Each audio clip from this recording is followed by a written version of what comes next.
La reapertura, usted nos lo decía, tanto del periódico El Pueblo como del Liberal, que ahora se llama Nuevo Liberal, el Popayán, pues supuso no dejar una tribuna o un espacio cerrado a unas ideas políticas.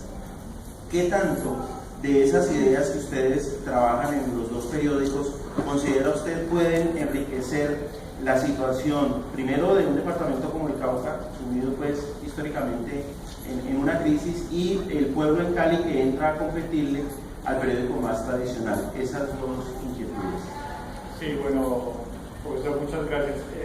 Voy a tratar de ser breve, pero tal vez para los estudiantes que no necesariamente conocen la historia de forma muy breve, hay que recordarles a ellos que el periódico El Pueblo fue un diario que existió en la ciudad de Cali a finales de la década de los 70 y comienzos de los 80, que circuló como un diario durante prácticamente 10 años, un poquito menos, y que llegó a ser un periódico referente nacional por la calidad de periodismo que tuvo, muy en especial porque tuvo como editor durante un tiempo, un par de años tal vez, como editor general del periódico a Daniel Samper Pizano, que pues ustedes han oído en estos días que se retiró del periodismo cuando cumplió 50 años de su ejercicio profesional, pero lo ejerció un par de años en la ciudad de Cali no dirigiendo, sino como editor general del periódico El Pueblo, y logró tener una calidad extraordinaria. Además había, aquí los mayores lo recuerdan,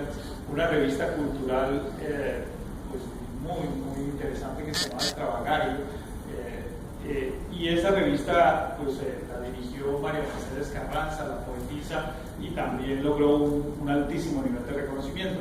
Pero ese periódico se había fundado a mediados de los años 70, en la misma época que el periódico El Mundo de la ciudad de Medellín, con el propósito de disputar el espacio de opinión política de dos periódicos que tenían una gran presencia, pero tenían líneas ideológicas conservadoras, como el periódico El País de Cali y el Colombiano de Medellín.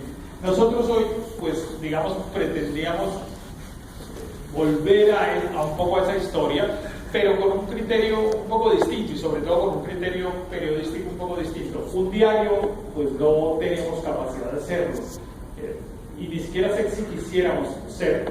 Nosotros no queremos ser un diario de noticias, al menos en la versión impresa. En la página web sí queremos ser una página de actualidad noticiosa, pero en la versión impresa no queremos ser un diario de noticias, sino queremos ser más bien una revista. En realidad lo que pasa es que nosotros conservamos, digamos, un formato de periódico como este, pero el contenido es el contenido de una revista. Realmente, si uno quisiera tener más un símil, nosotros nos deberíamos parecer más a una revista semana caleña, digámoslo así, que al periódico El País.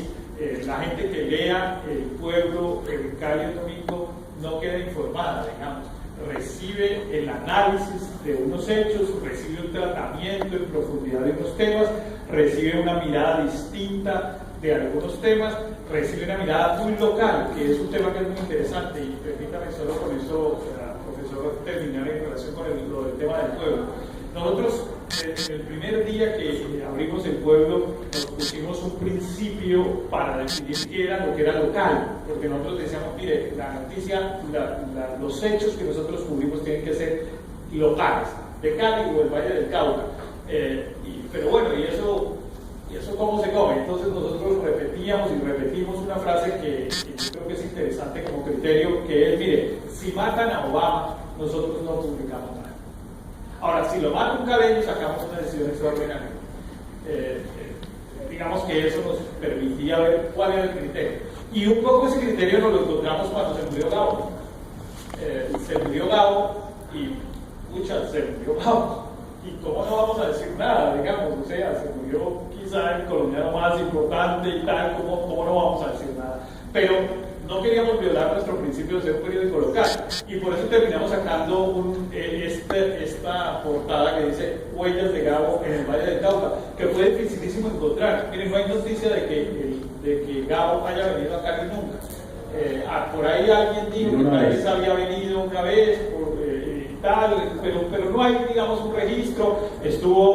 Una persona estuvo casada con un una periodista del periódico El País estuvo casada con el cuñado de Gabriel García Márquez, y entonces él da noticia de que vino en una visita familiar, digamos, o ella mejor, da noticia de que vino en una visita familiar a Cali en algún día, pero la verdad no hay ninguna, él nunca se refirió, por ejemplo, en ningún artículo periodístico a Cali, no había nada como atarlo, y sin embargo, en un contenido de la revista El Gremio de la Universidad Autónoma nos encontramos un texto absolutamente maravilloso de una niña que es periodista de la universidad, que se llama Valeria Marmolejo, que se llama El fotógrafo del Nobel, que me pareció realmente una historia absolutamente impactante.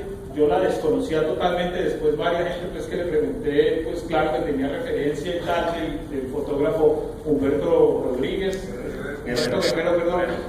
Guerrero, que había sido fotógrafo de García Márquez, que había sido llevado por el Instituto Colombiano de Cultura a tomarle fotografías oficiales en la entrega del premio Nobel, y que es una persona que además hoy tiene pues, dificultades por su adicción a drogas y alcohol y tal, y que ya en ese momento aparentemente consumía alcohol de manera un poco irresponsable, tanto que pues se terminó emborrachándose, se terminó perdiendo la ceremonia de la entrega del Nobel. A lo que había ido, tenía que ir a tomar la fotografía y pues tomó un licor y se perdió. Pero nos encontramos, por ejemplo, esa nota. Averiguamos un poquito y nos encontramos con Humberto Valverde, el escritor caleño, vallecaucano, que fue muy amigo del hermano de Gabriel García Márquez y que por esa vía había tenido una relación muy cercana con el premio Nobel, y a él le pedimos un texto que se llamó El hermano de mi amigo.